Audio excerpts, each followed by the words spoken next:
Very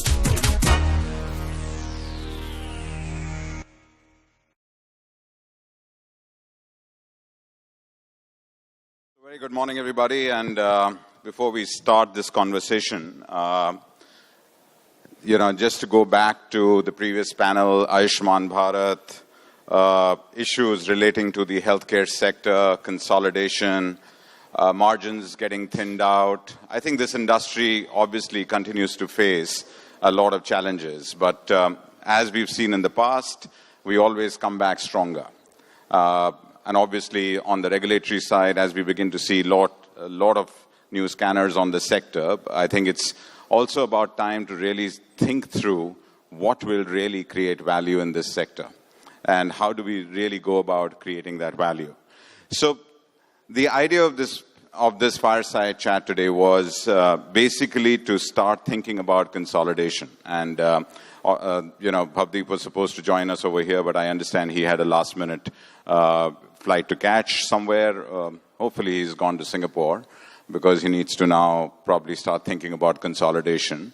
I think, therefore, this conversation is going to tend a lot with Velu on the diagnostics front and the consolidation on the diagnostics front.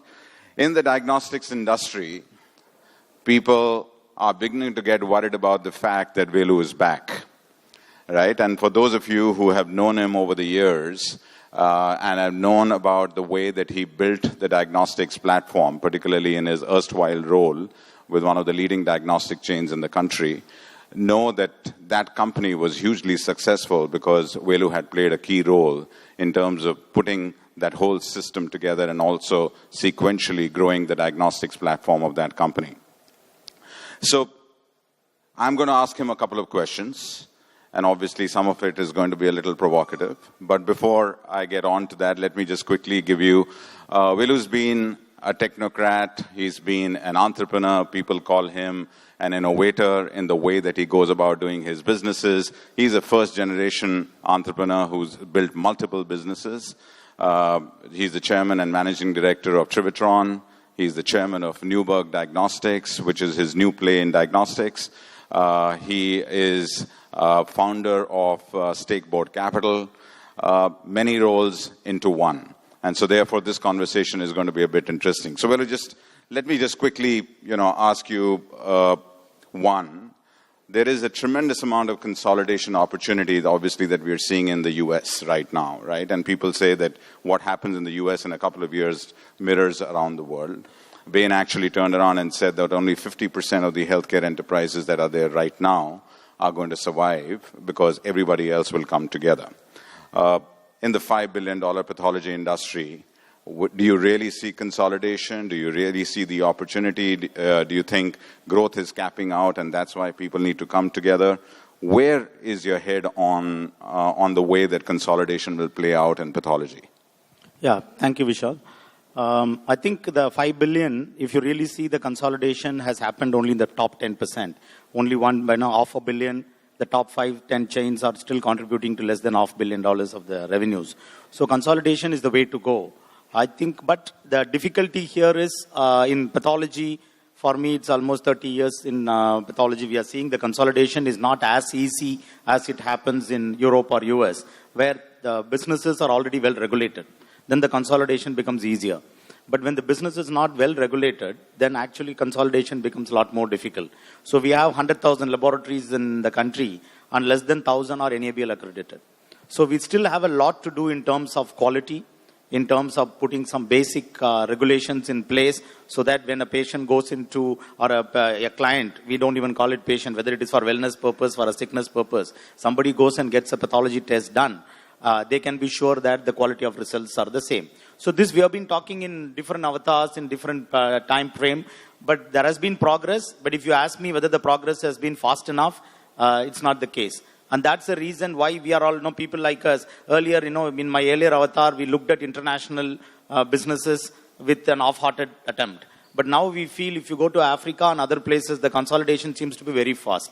For example, South Africa, you take as an example, 17% of the population is getting private health care, 83% goes to government health care. The entire 17% of the population is catered by only 4 or 5 lab chains.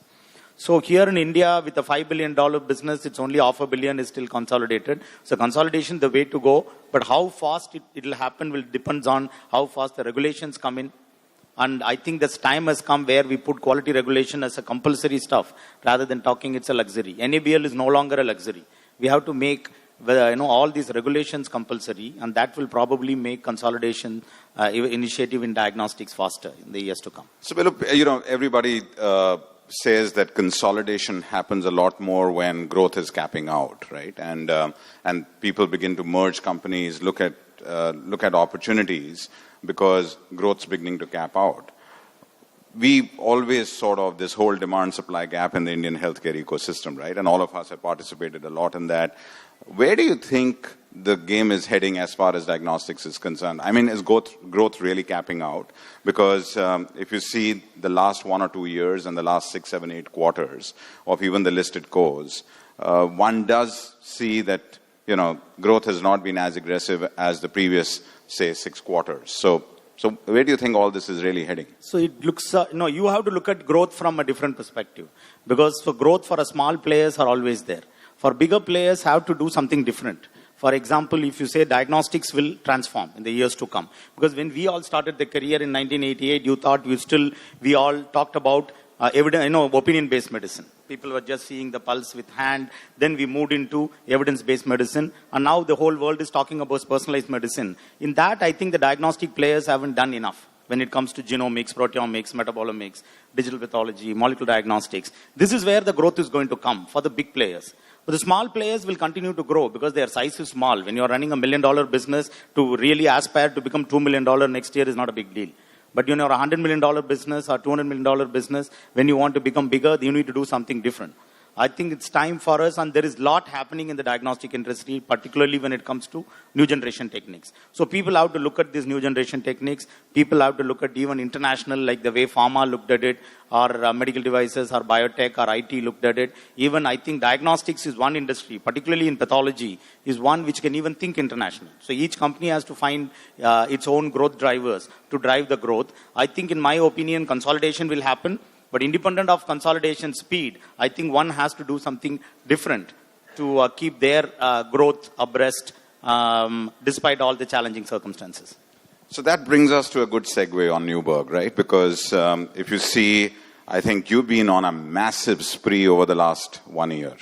Obviously, it came on the back of silence for almost, 2 years? Yeah.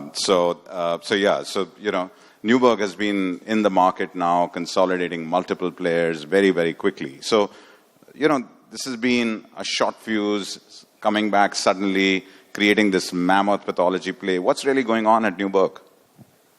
No, for me, I say, if you're a cricketer, you come back to cricket, whether you're an umpire or you're a commentator or a referee. So we all do it. We all in healthcare, not for making money. Maybe it comes side by. It actually, because of passion and commitment, we are there. So I've been in the pathology industry from 1988.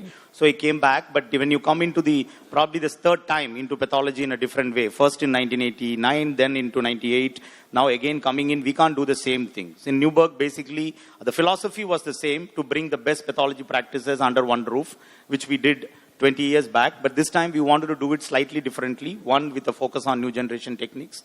And second, with equal focus in international market, particularly Africa and a little bit of Middle East. And that's how Newberg was conceived. And today we are happy that we are already the 4th largest diagnostic company with close to almost 500 crore plus revenues in the first year of operation. And this happened only because we brought all the like-minded pathologists under one roof. And we feel that in the new arena of pathology, where having technical leadership is as important like having a commercial leadership.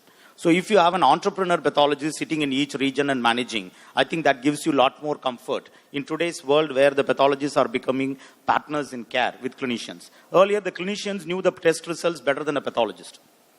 If you do a sugar result or a vitamin D result or a thyroid result, you knew exactly what to do. But today you send out a genomics result or a mass spec result back to a doctor. Doctor needs a lot of interaction. This means we have to go back and look completely differently. Earlier, we thought in our earlier model, we have one reference lab and send sample from across the place. We could do it. Today, we need in India would probably be in 10 to 15 reference labs.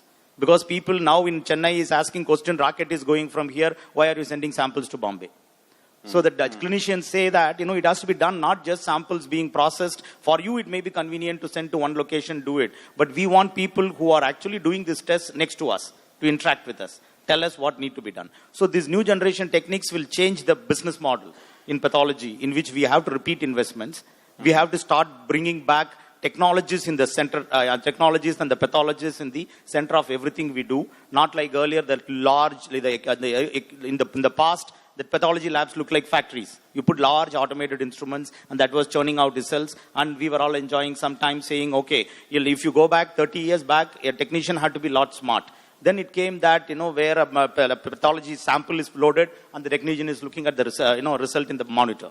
But today, again, the world has come where I think we need smart scientists. We need to cook up our own tests. We need to have our own R&D. We have to have statisticians, bioinformaticians, geneticists, molecular diagnostic specialists. So many of them coming in. So I think technology will play a big role in disrupting diagnostics in the next 5 to 10 years. And that's what we are trying to address. We felt there was an unmet need in Newburgh, in the diagnostic industry. And Newburgh, in a small way, is trying to attempt to fill that the demand-supply gap.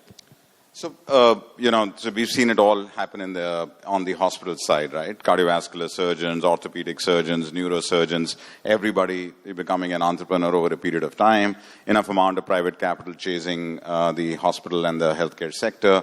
Are we going to see a spate of that? So one hasn't really seen. There are probably a handful of pathologists or handful of diagnostic, acumen being backed by capital to sort of really help them and make them grow. So is it that they by nature are not very entrepreneurial and therefore there is a lot more consolidation of the smaller players which is going to happen? Or how do you really see all this happening? So, because on the healthcare side or on the hospital side of the business, we had these mega giants who got funded basically because there was massive business backing them.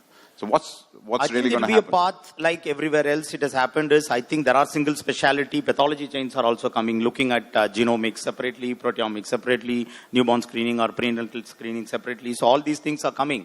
But ultimately in longer term, they all have to get merged into a larger entity because pathology cannot be like super specialty hospitals because they are the central part of healthcare provisioning. Because even though single specialty is coming in, I think when it comes to multiple problems, I think people like to feel comfortable in a super specialty hospital. Same thing, having a composite diagnostic center is the way to go. It doesn't mean that incubating a small one-focus diagnostics business is a bad idea. Because they will get scale over some time and they'll get merged with a larger entity. And that is how because basically for a single specialty like genomics or proteomics, it needs a lot of focus, investments and expertise in the initial stage. And it may be well done in a smaller enterprise. Even within Newburgh model, that's how we are doing. We are creating Center of Excellence for proteomics and metabolomics in Bangalore. And we are creating genomics in Ahmedabad. We are creating Institute of Virology in South Africa, in Durban. So each place has certain ecosystem which helps a center of excellence to emerge. And that is how I think pathology will also emerge. We need to look at pathology business like you look at as a multi-specialty hospital because we have multi-specialties coming in together. And there's no one pathologist who can manage all those specialties. So we have to have multi-specialties and we need to have a hub and spoke and super hubs doing some center of excellence just on oncology, just on reproductive medicine. I think this is how world has also emerged. If you go back and see whether Quest, LabCorp or Mayo, Arup, or even BRL, as a matter of just 10 years, they created a $2 billion asset. All this started some way, but ultimately they all end up being a multi-specialty pathology chain. So, when you take a look at the whole diagnostic sector, and obviously, there are many players who have sort of grown over the years, have gradually sort of built their businesses, and ultimately went the IPO route, right? So you've not really seen massive play out of mergers and acquisitions like you've seen on the hospital side, right? And why do you think that is really so? So is IPO the only route forward? And is that really where you want to take Newburgh to? No, IPO is one of the routes. I think consolidation is the way to go. Particularly, I am a little bit scared about the valuation going on in the market. It puts a lot of pressure on the both the promoters as well as, if investors don't make money, then the industry will lose its relevance. So by making it artificially very high, I know pathology is a very attractive industry even compared to, because less capex and fast to grow and all that. But it still doesn't mean that it has to have super value or premium compared to a hospital sector.